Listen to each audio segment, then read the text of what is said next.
Bonjour et bienvenue dans cette nouvelle vidéo. Dans cette vidéo, nous allons essayer donc de simuler dans le mouvement d'une bouée dans un lac. Donc on a notre bouée là et la bouée peut être immergée, submergée ou alors tout simplement flottante. Donc tout ceci dépend de sa densité qui est donnée donc par cette expression.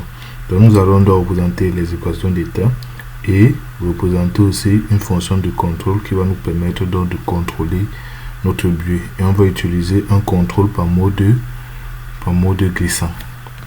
Donc on commence donc par la modélisation. Tout d'abord, on utilise notre vecteur d'état va être D, V et B. D étant la distance par rapport à la surface là, V la vitesse avec laquelle ça se déplace et B c'est le coefficient qui permet de faire varier la densité de notre bouée. En fait, la variation de la densité de la bouée consiste par un remplissement d'air à l'intérieur de la bouée. Donc lorsque B est négatif, on a donc cette densité qui devient inférieure à celle de l'eau et par conséquent ce solide va donc flotter. Et lorsque B est supérieur à 0, cette densité devient supérieure à celle de l'eau et le solide coule. Donc c'est comme ça qu'on fait varier la densité. Donc voici dans notre vecteur d'état, lorsqu'on dérive D, ça correspond à la vitesse, et lorsqu'on dérive B, ça correspond à notre entée.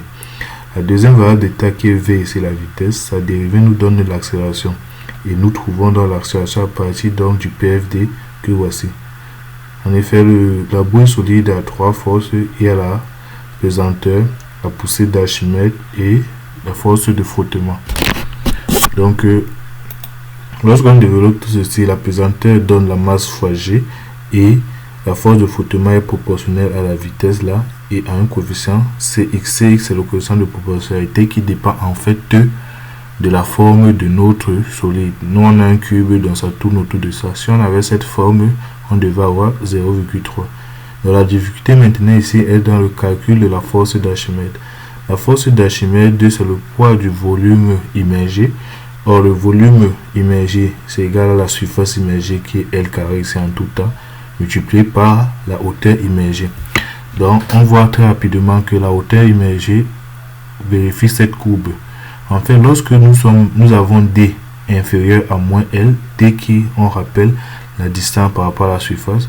Donc si la distance par rapport à la surface est inférieure à L, c'est-à-dire le solide flotte là, on voit que la surface immergée c'est 0.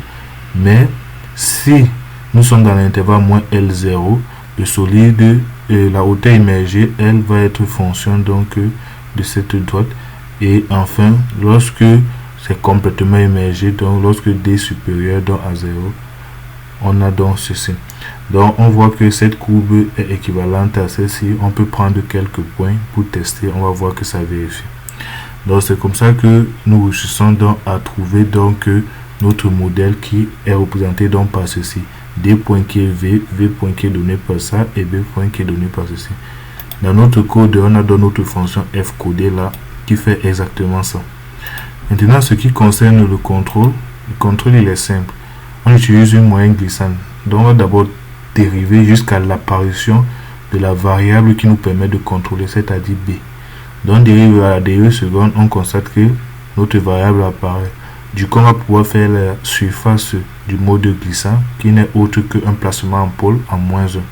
Donc, on a cette surface qui est donnée par ça. YD point point, c'est en fait la sortie désirée. Puisqu'on fait un contrôle sur la distance D, dans la sortie désirée, Y point point est calculable comme ceci.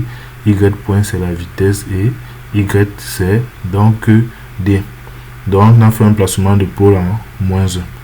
Donc, immédiatement on voit donc que U qui est en fait notre contrôle va être donné donc par le signe de cette surface, puisqu'on sait aussi que U est dans l'intervalle moins 1, 1.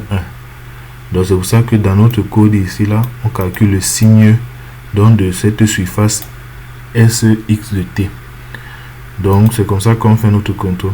On simule tout ceci. Prenons par exemple donc on veut un contrôle pour D0 égale à 5, ça veut dire que la dérivée première donne 0, la dérivée seconde donne 0. Lorsqu'on simule tout ça, on a donc notre bouée là qui part et se régule à moins 5. Et là, on voit qu'il y a des fluctuations à l'intérieur pour pouvoir maintenir la bouée à cette hauteur. Maintenant, changeons notre consigne. Si nous voulons donc une consigne sinusoïdale, comme dans ce cas, lorsqu'on simule, donc on a notre consigne sinusoïdale. Vous voyez, et là, la bouée a rejoint la consigne et évolue au même titre que la consigne. Donc, notre contrôle est plutôt bien fait. Merci d'avoir suivi cette vidéo et à bientôt pour une nouvelle vidéo. Merci.